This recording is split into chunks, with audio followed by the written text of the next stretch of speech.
Yo soy descendiente chino, soy de la segunda generación china, ¿no? Mi padre es la primera y yo vengo a ser la segunda, ¿no? Mis abuelos son de Cantón. Como segunda generación es lo que llamamos nosotros los Tusán, en la descendencia china. Lo que más me motivó es la vocación de servicio, ¿no? En realidad, para ser médico, en la que es ciencia de la salud, tiene que uno tener vocación de servicio.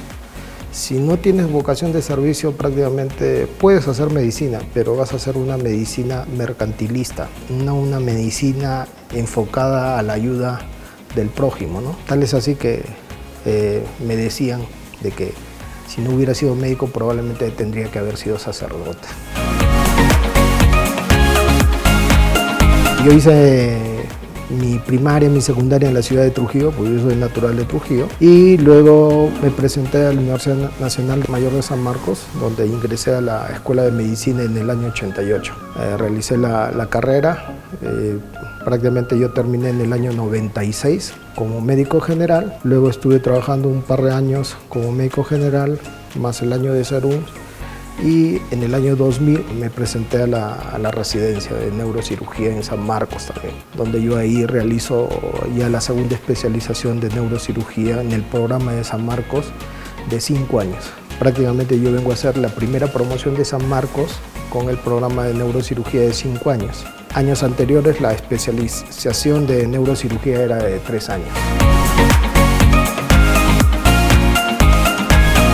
La mayor dificultad que yo he tenido es en el apoyo de los exámenes neuroradiológicos para esa época, ¿no? Que eso con el tiempo pues ha ido cambiando, ¿no? Tal es así que ahora pues, en la clínica que ahora estoy pues cuentan con todos los servicios de neurodiagnóstico que antes prácticamente no existía. Uno tenía que hacer uso de la radiografía simple y del conocimiento básico de lo que es el examen clínico y la semiología neurológica para hacer diagnósticos y en algunos casos plantear tratamientos quirúrgicos, ¿no? Tal es así que he tenido la experiencia en 2 oportunidades de tener que haber operado a 2 pacientes en Jauja solo con radiografía simple. Y gracias a Dios eran hematomas epidurales que se resolvieron y tuvieron evolución favorable.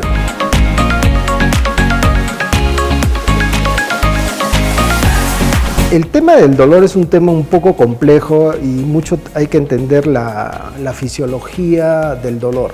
El 80% de la consulta en general de cualquier médico es dolor. Si uno no sabe enfocar el cuadro de dolor y desconoce un poco de la fisiología o la fisiopatología del dolor, se cometen muchos errores. Lamentablemente, dentro de nuestra formación curricular, a pesar de que es una patología frecuente, no se llega en horas académicas, no más de 24 horas, vemos tema del dolor, dentro de todo el tiempo que estamos en la carrera. Es un problema que se ve a diario, pero que sin embargo, lamentablemente, no lo sabemos manejar. Y es de acuerdo al enfoque que uno tiene. Debe conocer mucho de fisiología y fisiopatología, ¿no? Si uno desconoce, digamos, esta parte básica, se comete muchos errores. El otro tema del dolor es un poco complejo porque va de la mano con lo que es la parte conductual, ¿no?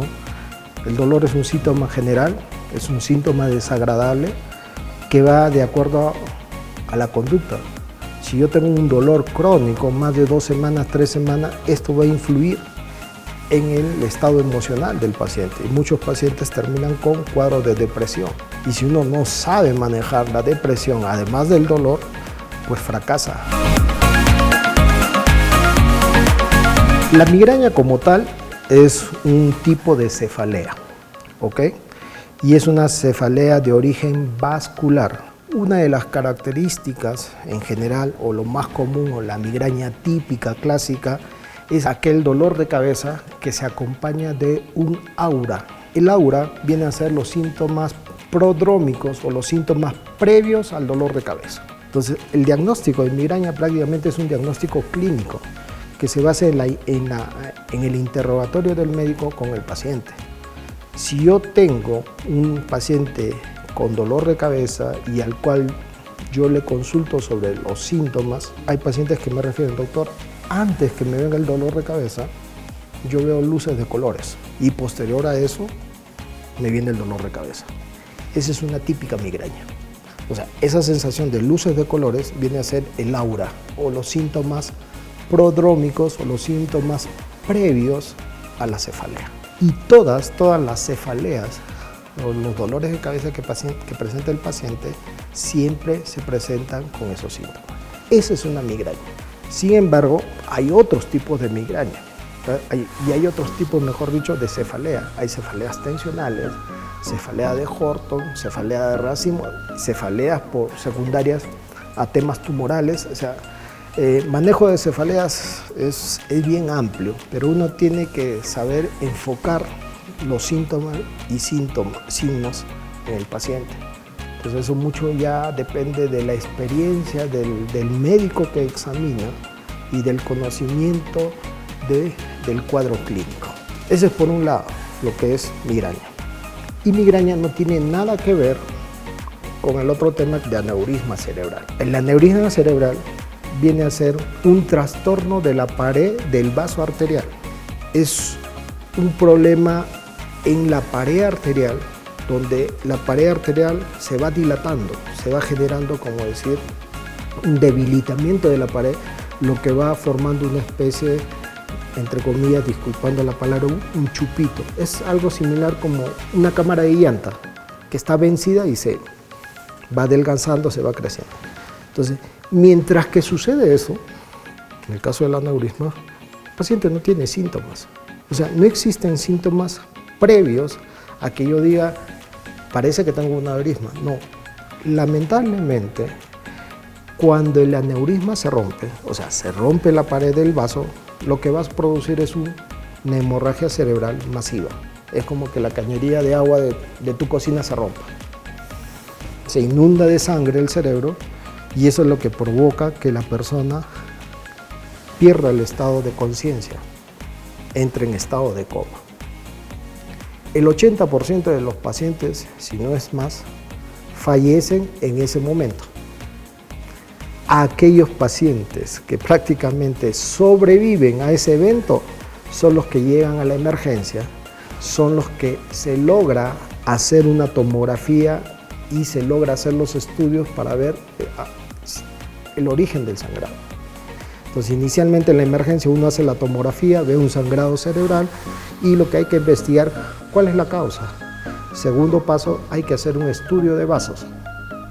Y en eso está la angiotomografía, la angioresonancia y en su defecto una angiografía cerebral, que es un procedimiento invasivo. Con esos estudios recién yo puedo determinar el punto de sangrado y definir si es un aneurisma o también puede ser otra patología vascular que son las malformaciones arteriovenosas, que es frecuente acá en Huancayo por la altura.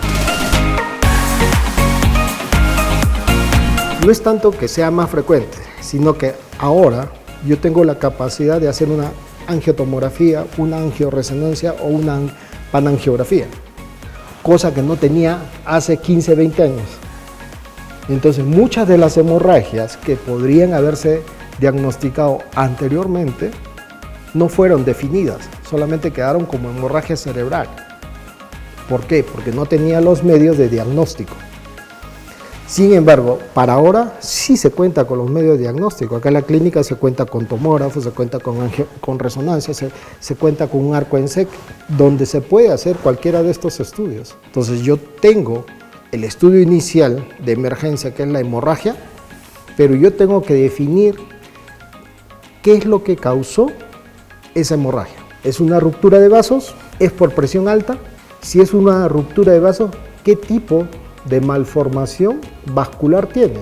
Aneurisma, una malformación arteriovenosa, un cavernoma, una telangiectasia, una serie de alteraciones vasculares que uno justamente hace el diagnóstico con estos exámenes de angioresonancia y o angiografía o la angiotac, ¿no? Que se cuenta acá en la clínica, ¿no? Esa es la diferencia. O sea, antes, entre comillas, veíamos el problema con un solo ojo.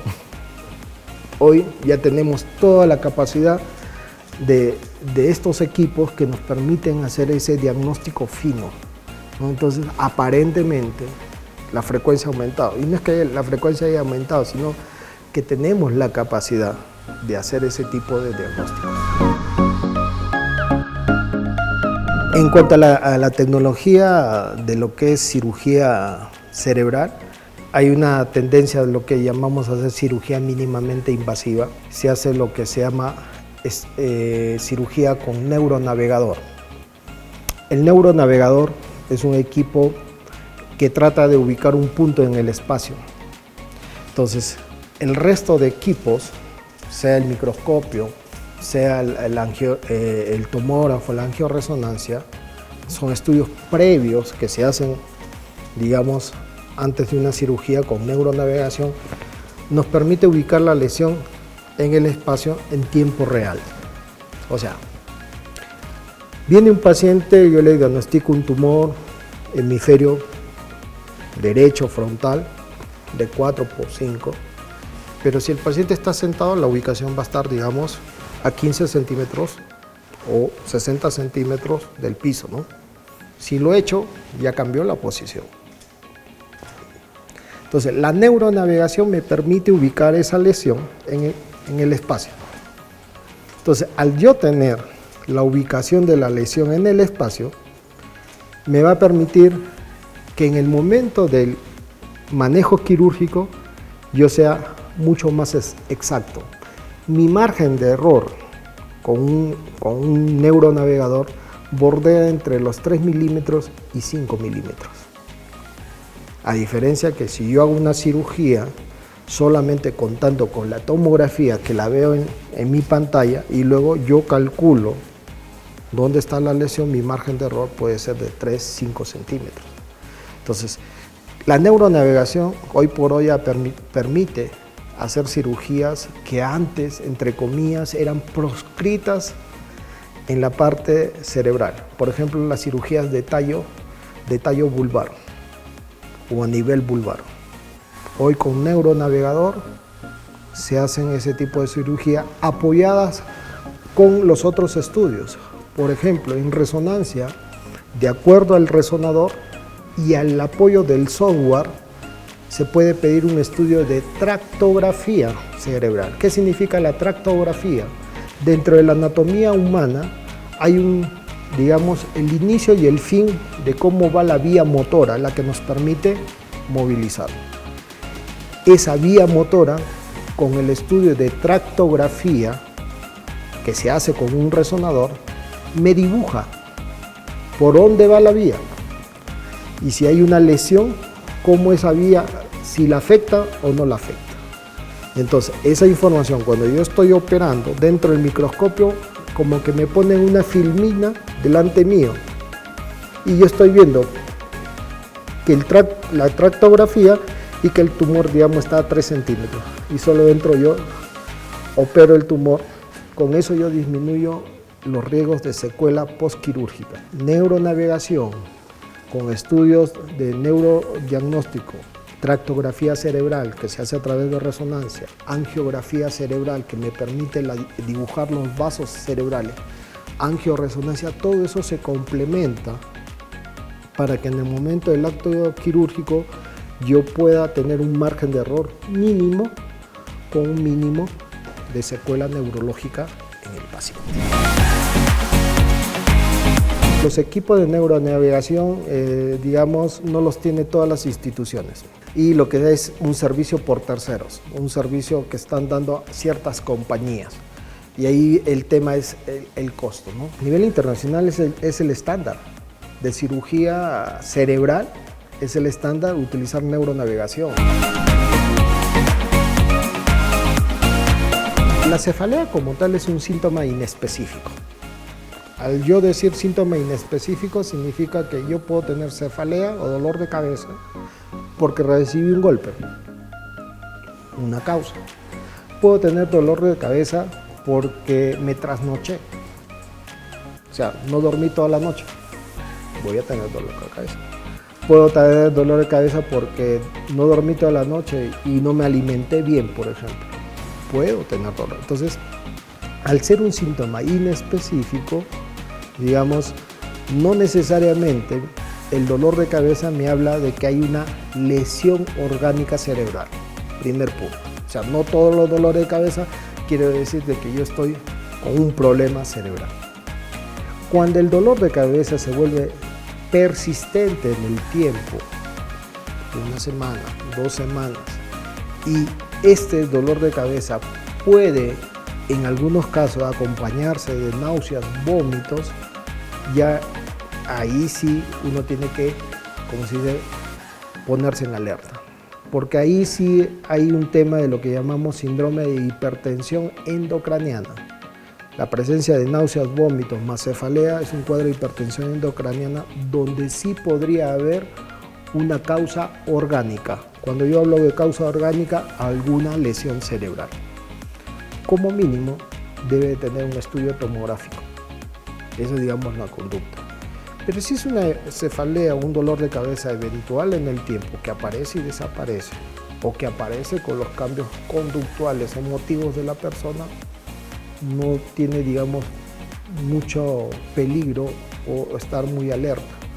Pero si a esto se adiciona otros síntomas, sí necesariamente se tiene que hacer un estudio. Si yo tengo también dolor de cabeza y por ahí he tenido un episodio de convulsión, una crisis epiléptica, sí o sí se tiene que tener estudios de neurodiagnóstico.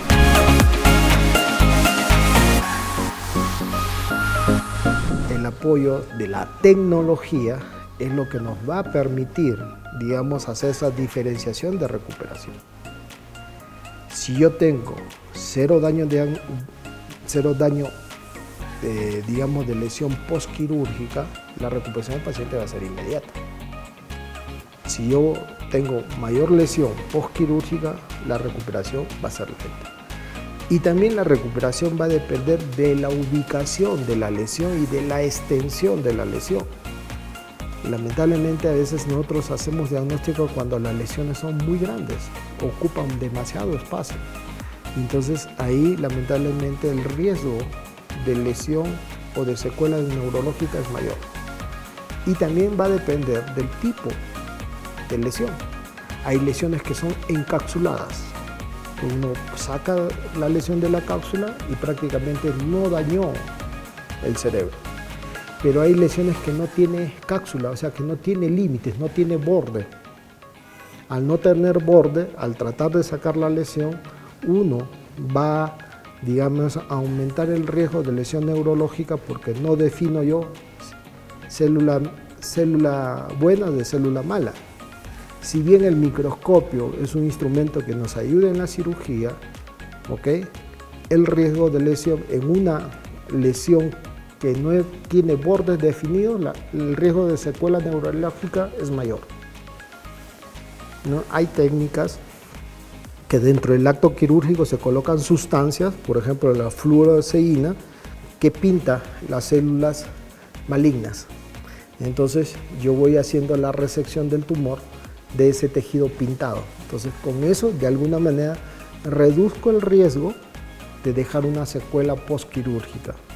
Pero vuelvo a repetir, es el tipo de tumor, el tamaño del tumor y la presencia o no de un límite entre tejido bueno y tejido malo, el que de alguna manera me aumenta el riesgo de que tenga ese paciente alguna secuela neurológica o no. Y el apoyo de toda la tecnología en el manejo quirúrgico en ese momento. No es lo mismo que yo opere a ojo abierto, como se dice, por mucha más experiencia que pueda tener el neurocirujano, a operar con un microscopio neuroquirúrgico. El microscopio neuroquirúrgico me da una ampliación de la visión hasta en 300 veces. Si yo tengo una magnificación de la imagen, mi riesgo de daño es menor. Si yo solamente utilizo mi visión, va a depender de mi capacidad visual, de mi agudeza visual.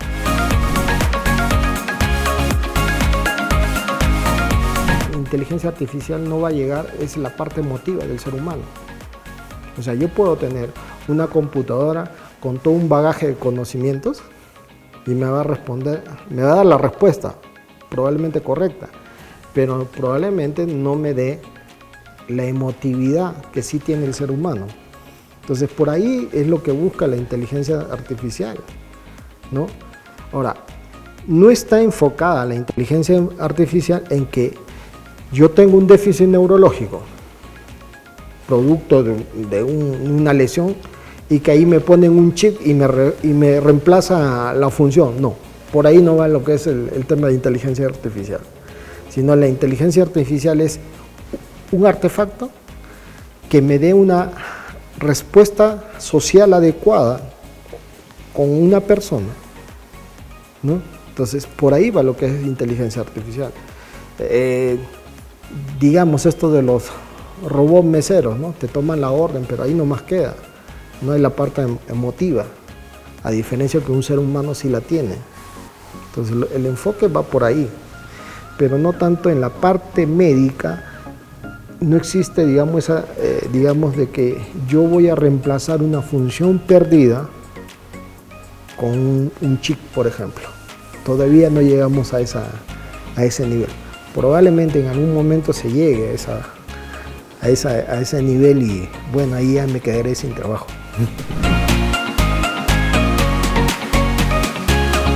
Lo más, digamos, que me ha marcado es aquella oportunidad que tuve que operar sin tomógrafo, ¿no? O sea, sin herramientas y solamente haciendo uso de lo que es el examen clínico, ¿no?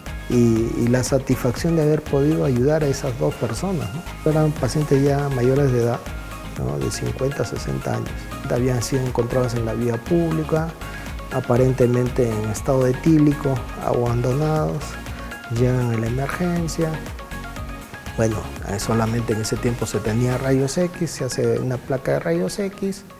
Bueno, en uno se evidenciaba una fractura y en la clínica tenía una hemiplegia contralateral a la fractura. Entonces, el paciente encontraba en la calle con trastorno del sensorio, más fractura, primera causa hematoma epidural, que es traumático. Entonces, con ese diagnóstico se ingresó y felizmente fue un hematoma epidural. Pero también pudo haberse un hematoma intraparenquimal, que si hubiera sido un hematoma intraparenquimal, probablemente no hubiera podido yo ayudar a ese paciente. Y la diferencia ahí de hematoma epidural del intraparenquimal, yo lo hubiera podido definir con una tomografía. En el caso de los hematomas epidurales post-trauma, si es que uno hace la intervención en las primeras 7 horas del evento, la recuperación es al 100%. ¿Por qué? Porque el hematoma es externo al cerebro, o sea, no hay daño del parénquima cerebral.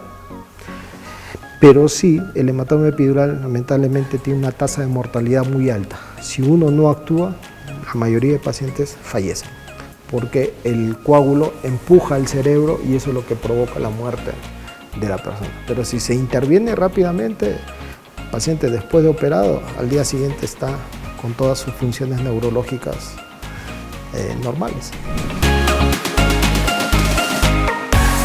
Lo primero, que el paciente debe tener confianza con su médico. Segundo, que dentro de la institución se tiene la capacidad de hacer diagnósticos finos, ¿no? Sobre todo para enfermedades cerebrales. Acá la institución cuenta con arco en C, cuenta con tomógrafo, tiene la capacidad del tomógrafo de hacer estudios vasculares, que son las angiotomografías. Se cuenta con resonador, ¿no? El resonador también tiene la capacidad de hacer estudios vasculares, las angioresonancias. Entonces se tiene un bagaje de lo que es el apoyo de diagnóstico amplio, entonces hay la capacidad. Acá en la clínica se cuenta con microscopio microquirúrgico, es un microscopio para problemas neuroquirúrgicos, ¿no? Hay instrumental de microcirugía, que bueno, eso también ya depende de cada especialista, ¿no? Pero sí se tiene la capacidad para cirugías complejas.